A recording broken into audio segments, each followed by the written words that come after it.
Bekalan B10 dan B11 dan Kepala Pembangunan P10 di bawah Kementerian Kewangan terbuka untuk dibahas. 4 orang, Jelun, kemudian Arau, Tanjung Karang, Arau lagi. Okey, 3 Pontian. 5 minit. Kemudian Menteri 10 minit. Yang berhormat, sila pegang kepada peraturan mesyuarat dalam butiran 67 9, iaitu rujuk pada butiran. Jadi Menteri boleh jawab. Silakan Yang Berhormat Tanjung Karang. Okey, terima kasih. Saya ingat Jelun dulu tadi. Okey, terima kasih banyak Tuan Speaker. Saya nak merujuk kepada maksud B11, butiran 2000 perkhidmatan dan bekalan. Jadi saya nak minta penjelasan dari Kementerian Kewangan mengenai rungutan yang diterima oleh kontraktor. Kita sudah maklum bahawa apabila PH memerintah dahulu, kerajaan PH telah pun melakukan satu dasar yang baru, dia memberi kepotongan kepada kontraktor sehingga 6%, 6%. Ini menyebabkan kontraktor yang telah mendapat surat setuju terima STT telah dapat, bila nak laksana, Kementerian Kewangan keluarkan arahan, potong 10% hingga 6%. Ini menyebabkan kontraktor tertekan. Jadi saya nak dapat penjelasan, berapa banyakkah kontraktor yang sanggup meneruskan projek-projek ini walaupun mereka terpaksa mengalami kerugian setelah dipotong 6% ataupun 5%, 10% pun ada yang dipotong. Itu yang pertama, berapa banyak yang sanggup melaksanakan dan berapa pula kontraktor yang tak berani nak meneruskan kerana ada itu tender terbuka. Kalau diteruskan juga, dah tentu mereka akan mengalami kerugian. Mula jadi mereka hanya untung 10%, kena potong pula 10%. Jadi berapa ramai pula yang sanggup menolak kontrak-kontrak ini. Dan juga kita dapat maklum yang menyedihkan lagi, ada kerja-kerja telah pun berjalan. Bukan setakat baru terima surat setuju terima, telah berjalan, dipanggil untuk dibuatkan potongan. Bagi saya ini satu tindakan yang zalim kepada kontraktor dan majoritinya saya nak bagi tahu ialah kontraktor Bumi Putra. Mengapa kontraktor ini ditindas dan mengapa mesti dipotong? Bajetnya telah ada. Mungkin pada macam itu alasannya ruang negara telah dirompak, wang negara telah dicuri, negara nak bankrupt. Tetapi kita sudah maklum bahawa semua tuduhan itu adalah tuduhan palsu. Yang hari ini tidak betul kenyataan tersebut. Jadi saya nak tahu apa rasional yang diambil oleh bekas Menteri Kewangan yang lama, dan akhirnya saya nak dapat kepastian. Apakah kerajaan PN hari ini membuat satu pembaharuan, memberikan pembelaan kepada kontraktor ini? Adakah kerajaan PN hari ini meneruskan dasar kepada kontraktor ini tetap dipotong 10%, ataupun kerajaan PN hari ini lebih bertimbang rasa, lebih memahami masalah rakyat, membela masalah kontraktor Bumi Putra terutamanya, di mana kita beri semula ikut yang asal. Mengapa mesti dipotong? Jadi saya harap kerajaan PN hari ini jangan ikutlah dasar kong kali kong, dasar zalim yang diboleh kerajaan Pakatan Harapan dahulu, dan saya nak merayulah supaya berikan semula kepada mereka mengikut harga yang asal. Terima kasih. Yang Berhormat Jelun. Butiran, silakan. Yang Berhormat Pengerusi, saya mohon pengesahan yang kita sedang bahaskan sekarang ini bukannya maksud P10 perbendaharaan. Dia B10 dan B11 dan P10. 3 serentak Yang Berhormat Jelun. Termasuk P10. Okey. Jadi saya ingin mengambil kesempatan ini untuk turut bahaskan mengenai butiran 00114 projek pembangunan Langkawi. Jumlahnya agak besar, RM472,356. Jadi saya mohon penjelasan daripada pihak kementerian sekiranya boleh diberikan butiran mengenai projek-projek yang dimaksudkan. Antara lain seperti mana yang kita sedia maklum, di Langkawi ini sebagai pusat pelancongan, salah satu masalah besar yang dihadapi di Langkawi ialah loji pembakaran sampah. Isu ini telah berlarutan sekian lama. Ianya masih lagi tidak berfungsi walaupun sejumlah wang yang besar telah pun dibelanjakan sebelum ini. Jadi saya mohon satu komitmen daripada kerajaan yang ada sekarang ini untuk memastikan bahawa loji pembakaran sampah ini dapat dibina dan disempurnakan supaya semua sampah-sampah yang wujud di Langkawi ini boleh dibakar. Ini menjadi satu masalah besar sekiranya tidak dilakukan kerana loji ini terletak berdekatan dengan geopark di Kilim, Langkawi. Status Langkawi sebagai satu geopark di bawah UNESCO adalah satu tarikan bagi pelancong-pelancong seantero dunia untuk melawati Langkawi. Sekiranya perkara ini tidak dapat diatasi dengan baik, masalah licit yang akan tumpah ke kawasan Sungai Kilim tentunya akan menimbulkan masalah yang besar. Jadi saya mohon supaya perkara ini diberikan perhatian. Terima kasih. Terima kasih. Yang Berhormat Arau. Ya, saya juga ingin berbahas masuk B10. Yang Berhormat, inilah tajuknya strategi pelaburan. Saya menyokong pemberian kepada Langkawi. Cuma saya ingin bertanya kepada kerajaan, dari segi strategi pelaburan ini, iaitu kenyataan-kenyataan kerajaan yang mampu untuk membolehkan orang datang melabur di tempat kita. Dia kena keluar kenyataan yang lebih positif, bukan kenyataan-kenyataan yang berbau permusuhan ataupun kenyataan-kenyataan yang boleh merugikan negara. Contohnya dulu Menteri Kewangan dulu pernah mengeluarkan kenyataan bahawa kita tipu GST, bagi tahu bahawa kerajaan sekarang ni kewangannya tidak ada, dengan itu terpaksa meminjam, terpaksa ambil duit Petronas dan sebagainya. Semua kenyataan ini menyebabkan pasaran saham kita jatuh, merudum di peringkat sampai ke tahap 1,200. Tapi kita bersyukur ini dalam masa jangka pendek pasaran saham kita telah naik kepada 1,557. Ini kita minta supaya kerajaan sekarang meneruskan usaha baik supaya bercakap yang mampu menarik orang datang kepada kita. Ni butiran apa? Bagi mereka yang tak mengaji sekolah, ya, butiran 030600, ya, lada. Saya nak sebutlah dari segi strategi pelaburan ini supaya orang lebih datang ramai ke Langkawi. Orang lebih ramai datang ke Malaysia. Orang confident dengan kerajaan yang ada sekarang. Jadi kita kena sentiasa bagi cakap-cakap yang lebih positif. Bukan cakap cerita negara ini akan bankrupt dan sebagainya. Akhirnya apa yang kita dapat? Pasaran saham kita jatuh. Mohon mencelah. Ini sebab ini adalah strategi pelaburan. Ya Amada, bekas, sorry. Terima kasih Yang Berhormat. Saya setuju keyakinan pelabur itu sangat penting. Tetapi adakah Yang Berhormat bersetuju juga bahawa apabila setiap hari atau setiap minggu ada perbincangan kita perlu bubar parlimen secepat mungkin, perbincangan pembubaran parlimen itu setiap minggu, setiap hari tidak lain tidak bukan akan melemahkan keyakinan pelabur-pelabur untuk masuk ke Malaysia. Terima kasih Yang Berhormat. Mereka sendiri tak yakin. Ya, siapa yang suruh bubar parlimen ni? Apa suruh bubar parlimen? Ya Muhammad, untuk apa kita bubar parlimen? Kerajaan sekarang, cuba tengok undi tadi pun bertambah daripada dulu sampai sekarang. Untuk apa ya? Kita tiap-tiap kali pilihan raya kita UMNO hari-hari minta bubar parlimen. Arau. Tak, siapa UMNO? Saya UMNO.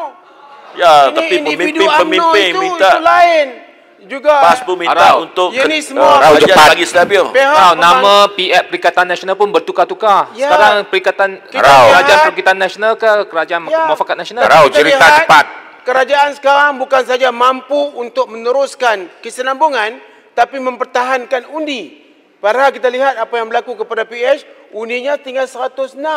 Itu satu kejatuhan yang agak luar biasa. Kami akan terus meningkat sebab rakyat sudah confident. Usaha kita untuk tangani pandemik COVID-19 dan juga masalah ekonomi dilihat sesuatu yang cukup memberangsangkan. Mana mungkin market daripada 1,200 dalam masa hanya 4 bulan naik 1,557. Cari di mana? Bagi mereka yang tahu sikit main saham lah kan. Lihat di mana yang boleh berlaku demikian rupa. Ini menunjukkan bahawa rakyat confident. Bila rakyat confident, negara juga confident. Tapi malangnya segelintir ahli-ahli politik, terutama jadi pihak sana, mereka tak tahu apa. Mereka hanya tahu ingin berkuasa. Bila diberi kuasa, akhirnya mereka campakkan kuasa. Rakyat bagi kuasa kat yang berhormat semua. 22 bulan, apa yang berhormat dapat? Kami dapatlah, rakyat dapat RM30. RM RM30. Apa rakyat dapat? Rakyat dapat ialah masalah perkauman meningkat. Rakyat dapat ialah peluang pekerjaan hilang. Tetapi kerajaan sekarang perlahan-lahan, walaupun seluruh dunia dilanda masalah, tapi kerajaan dapat selesaikan masalah. Ya, silakan. Yang Berhormat Arau, setuju tak?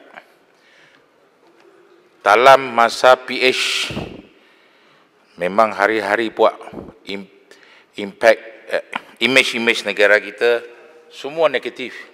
Negara bankrupt lah, negara tiada duit saudara, pergi sini sana pinjang. Sekarang kita PM punya Menteri Keuangan naik jadi Menteri Keuangan, dia tak faham kenapa itu masa dia orang mau pergi pinjang. Negara banyak duit. Ini bukan kutuk negara kita sendiri. Bila PH cas ini orang itu orang, semua kata adil. Sekarang DAP-nya kena cas, semua tidak adil. Macam mana komen Arau? Bintulu telah memberi satu pandangan yang cukup hebat, luar biasa. Maka bolehlah masuk sebahagian daripada ucapan saya untuk dijawab oleh pihak kerajaan. Tapi yang saya nak bagi penekanan di sini ialah kalau kita ambil pendekatan positif, positif jadinya. Tapi kalau kita ambil pendekatan negatif, negatif jadinya. Kerajaan sekarang dia walaupun dia ada masalah, dia ambil pendekatan positif. Dia boleh pinjam duit tetapi daripada tempatan, bukan daripada luar negara. Yang mana kita dapati kadar faedah tempatan lebih rendah daripada luar negara. Halo. Dalam masa yang sama ia akan merangsangkan pertumbuhan. Orang boleh sikit lagi dah. Ya, ada lagi, silakan. Masa dah tamat. Minta maaf Yang Berhormat Pontian. Last. Ini kongkan. Yang Berhormat semua tak ada dalam butiran bubar parlimen, tak ada dalam butiran. P10 projek pembangunan Langkawi dan lembaga pembangunan sebelah sini pula kan? Lada. Selepas Arau bukan belah sini. 17.25 juta mengurus, 39.54 juta pembangunan, 56.78 juta. Yang saya ingin tanyakan, ada satu projek di Langkawi di bawah Lada ni. Saya dengar nama projek itu ialah Maha City. Ya. Maha City. Saya nak tahu kepada Menteri Keuangan, Maha City ni projek apa? Boleh bagi butiran-butiran. Kemudian Maha City ni tiba-tiba ditukar kepada Langkawi City. Kemudian Langkawi City itu bertukar balik pada Maha City. Jadi saya saya tak tahulah, tapi ada Maha Tower dan sebagainya. Saya nak tahu kepada Menteri Keuangan, Maha City ke Langkawi City? Ini nak tahu. Ya. Satu lagi yang akhir, ringkas saja ni. 9 direman termasuk 5 penjawat awam, iaitu sindiket jamin lulus, charge RM500 dapat kelulusan dengan cepat, perolehan di bawah Kementerian Keuangan. Ini saya tak tahu bila mereka mula melakukan perkara yang begini. Mungkin ketika zaman PH agaknya mereka melakukan perkara itu. Saya nak tahu tentang sindiket jamin lulus ni. Apa dia timbalan Menteri Keuangan? Terima kasih.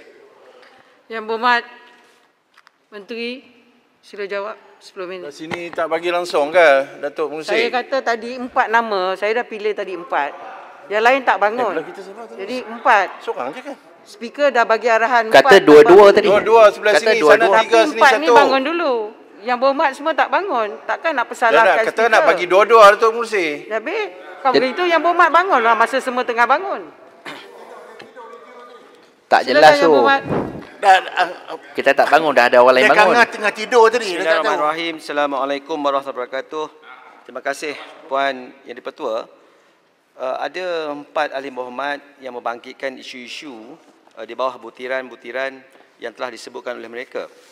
Ahli berhormat Tanjung Karang mempersoalkan kesahihan berkaitan projek atau nilai kontrak yang telah dikurangkan sebanyak 10%. Untuk makluman ahli berhormat Tanjung Karang, Kementerian Kewangan selepas mengambil alih di bawah Kerajaan Perikatan Nasional, kita mendapat aduan dan perjumpaan dengan wakil-wakil daripada syarikat-syarikat. Untuk makluman yang berhormat, perkara yang berhormat sebut itu memang Kementerian Kewangan sedar, ia melibatkan 121 buah projek. Namun demikian yang berhormat Tanjung Karang, Kementerian sedang meneliti perkara-perkara yang dibangkitkan oleh Yang Berhormat dan juga wakil-wakil syarikat. Namun Kementerian Kewangan di bawah Kerajaan Perikatan Nasional menghormati dalam memenuhi semua perkara-perkara yang telah dipersetujui dalam perjanjian yang telah dibuat. Sama ada mana kerajaan pun kita mesti honor with our agreement. Itu yang dapat saya bagi maklum balas pada Yang Berhormat, dan insya-Allah kita akan memaklumkan ke Dewan Yang Mulia ini perkara-perkara yang terkini berkaitan isu yang dibangkitkan oleh Yang Berhormat. Isu kedua yang dibangkitkan oleh Yang Berhormat Tanjung Karang adalah membela kontraktor Bumi Putra. Sudah pasti Yang Berhormat, perkara ini sudah pasti dalam perkiraan dan pertimbangan Yang Amat Berhormat Paguh dan Yang Berhormat Menteri Kewangan. InsyaAllah dalam bajet 2021 dan rancangan Malaysia ke-12 nanti, pasti akan ada khabar-khabar yang gembira yang akan diatur dan dilakukan tindakan bagi memastikan kita membela kontraktor-kontraktor Bumi Putra dan kontraktor-kontraktor semua di seluruh negara Malaysia. Yang pentingnya mereka merupakan rakyat Malaysia. Yang Berhormat Jelun telah bangkitkan isu yang melibatkan LADA. LADA yang Puan Yang Bertua, LADA merupakan sebuah agensi di bawah kementerian, iaitu Lembaga Pembangunan Langkawi. Untuk makluman Tuan Yang Berketua, Tuan Yang Berketua, Puan Yang Berketua dan ahli-ahli yang berhormat, LADA merupakan pengurusi. Saya minta maaf. Puan Pengurusi, saya minta maaf. Lembaga Pembangunan Langkawi merupakan satu agensi peneraju untuk pembangunan Langkawi sebagai destinasi pelancongan yang bertaraf dunia.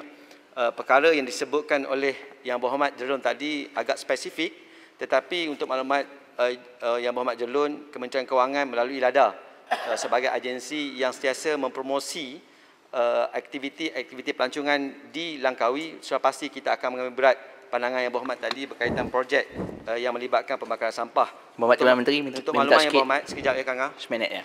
Sekejap ya. Untuk makluman Yang Berhormat, dengan pandemik COVID-19 ini memang ada penurunan rakyat atau pelancong ke Langkawi, tetapi apa yang dilaporkan kepada saya pada minggu lepas, nampaknya ada peningkatan jumlah pelancong yang datang ke Langkawi. Yang dibangkitkan, boleh? Terima kasih. Mana dulu? Saya bagi Jelun dulu. Terima kasih Yang Berhormat Pengurusi, Yang Berhormat Paya Besar.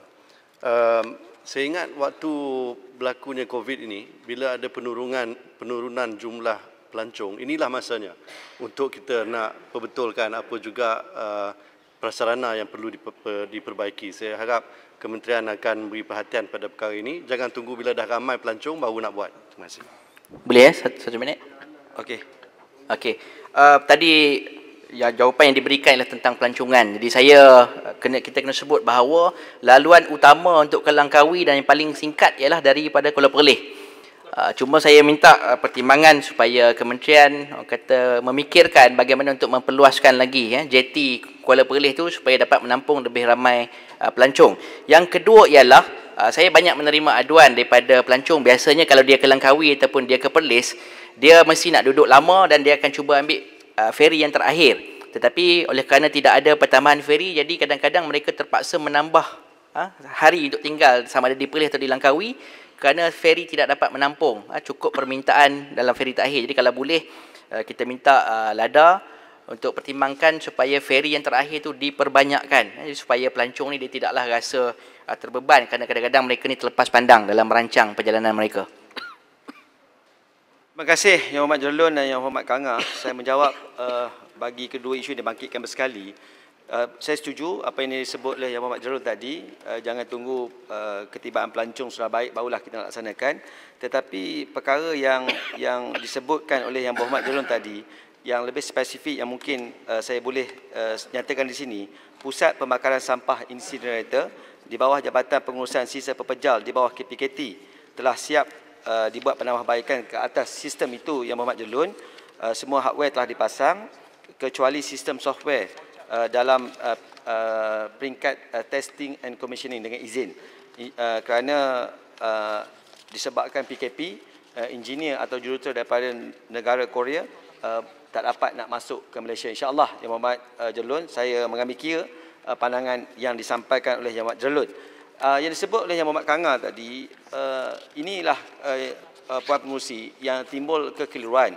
LADA sebenarnya adalah agensi promosi pelancongan yang melibatkan hanya tanah-tanah LADA di pihak Langkawi. Walau bagaimanapun, atas kekeliruan perkara ini, sebagai central agensi dengan izin Puan Pengerusi, kita juga facilitate perkara-perkara yang melibatkan industri pelancongan di Langkawi. Pandangan Yang Hormat Kanga tadi, saya akan ambil kira dan saya akan maklumkan kepada pihak LADA untuk lakukan sesuatu perkara supaya ekosistem pelancongan di Langkawi itu harus kita tambah baik. Terima kasih, Tuan Menteri. Yang Berhormat Pontian Puan Pengerusi membangkitkan tentang sedikit jamin lulus e-perolehan. Untuk maklumat Ahli Parlimen Pontian, kes ini dalam siasatan SPRM pada masa ini dan saya tidak boleh menyatakan selebih perkara itu. Berkaitan projek MAHA yang disebutkan oleh Yang Berhormat Pontian sebentar tadi, projek ini telah diluluskan master plan pada tahun 2014. Kebenaran merancang pada tahun 2014 dan melibatkan tanah 28.5 ekar. Saya kena kaji isu-isu yang dibangkitkan oleh Yang Berhormat Kanga, Yang Berhormat Pontian, tetapi Puan Pengerusi, pembinaan Maha City, dan hari ini betul mula Maha City, kemudian jadi Langkawi City, kemudian Maha City balik, dan kita telah putuskan supaya ia kembali kepada Langkawi City supaya mengambil nama Langkawi itu kerana dia dilakukan di Pekan Kuah. Cumanya Yang Berhormat Pontian dan Puan Pengerusi, LADA hanya bertanggungjawab ke atas tanah, bukan kos pembinaan Maha City ini. Ia hanya memajak dengan pihak LADA dalam satu tempoh-tempoh yang tertentu. Bagi perkara yang dibangkitkan oleh Yang Berhormat Arau berkaitan pelaburan kewangan, saya yakin dan percaya seperti mana yang saya sebutkan tadi dalam peringkat peringkat dasar, kita mesti memahami bahawasanya kewangan negara, dalaman negara mencukupi. Untuk makluman Puan Pengerusi, kita mempunyai capital buffer Yang Berhormat Arau 120 bilion dan kita mempunyai kecairan melebihi 160 bilion ke 180 bilion. Dan yang paling penting Yang Berhormat Arau, net impact alone yang berkaitan dengan NPL hanya lebih kurang 18 ke 20 bilion. Kalau ini diambil kira, sudah pastinya sistem kewangan negara kita akan disokong oleh institusi kewangan yang baik. Tetapi yang paling penting bagi kita, biarlah kita menghadapi krisis ekonomi, jangan kita menghadapi krisis kewangan. Kenapa? Sekiranya kita mengalami krisis kewangan, proses untuk membetulkan balik balance sheet tersebut mengambil masa yang panjang, Puan Pengerusi. Sekian, terima kasih. Pengerusi, minta sikit ni. Minta sikit dah ni, kewangan. Minta sikit kewangan. Boleh. Terima kasih. Terima kasih Tuan Pengerusi. Terima kasih Pak Besar. Tadi ni dalam saya tak sempat sebab Datuk Pengerusi tak bagi, tapi saya rasa ini mungkin Pak Besar mempunyai maklumat lah tentang B10 030-600 LADA tu yang kita bincang tentang strategi pelaburan sebanyak 17.253 juta. Jadi kalau boleh dapat diterangkan butiran ini untuk perbelanjaan apa dan tidak bersyarah pasal pelaburan macam Arau buat tadi itulah. Yang Berhormat Kubang Pasu. Saya menghormati Kubang Pasu sebagai bekas Perdana Menteri Kewangan dan juga sebagai pengurusi LADA tempoh hari. Jadi saya yakin apa yang dibangkitkan oleh Yang Berhormat nanti saya akan bagi jawapan saya bertulis. Tetapi yang paling pentingnya Yang Berhormat, apa sahaja pembangunan yang kita buat, kita mesti buat dalam on budget, jangan off budget. Terima kasih Tuan Pengerusi. Ahli-ahli Yang Berhormat, masalahnya ialah bahawa wang sejumlah 19,658,900 untuk kepala B10 dan B11, anggaran perbelanjaan mengurus peruntukan semula peruntukan perbelanjaan tahun 2020 jadi sebahagian daripada jadual hendaklah disetujukan. Ahli-ahli yang bersetuju kata bersetuju, yang tidak bersetuju kata tidak. Lebih suara yang bersetuju, kepala B10 dan B11 jadi sebahagian daripada jadual. Yang Berhormat, masalahnya ialah bahawa perbelanjaan di bawah kepala P10, anggaran perbelanjaan pembangunan peruntukan semula peruntukan perbelanjaan tahun 2020 hendaklah diluluskan. Ahli-ahli yang bersetuju kata bersetuju, yang tidak bersetuju kata tidak. Lebih bersuara bersetuju, perbelanjaan di bawah kepala P10 jadi sebahagian daripada anggaran perbelanjaan.